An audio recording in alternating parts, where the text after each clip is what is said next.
I believe it's true that there are some very unusual things about the suddenness of the change in economic circumstances and how it's impacting companies operationally, and things that you would typically have extrapolated from an EBITDA forecast into a cash flow forecast today. There are risk areas. There may be opportunity areas, but there's certainly risk areas on the cash flow forecast that probably people were not thinking about 2 or 3 months ago.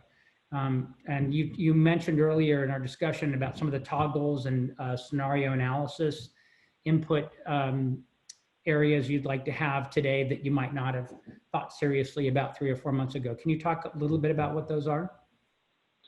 Sure. There are some of the bigger picture items. So maybe you were thinking about expanding your footprint real estate wise or making new hires. Those are sort of the easier ones to wrap your head around. Those are maybe areas you want to weight or reduce.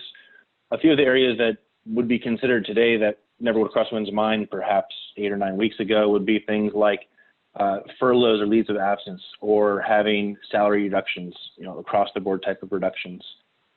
Even some relatively smaller things, but that no one may have thought of, 401k matching contributions, smaller areas of G&A overhead that in most traditional or typical budgeting processes don't even come up as a option to toggle. Mm-hmm.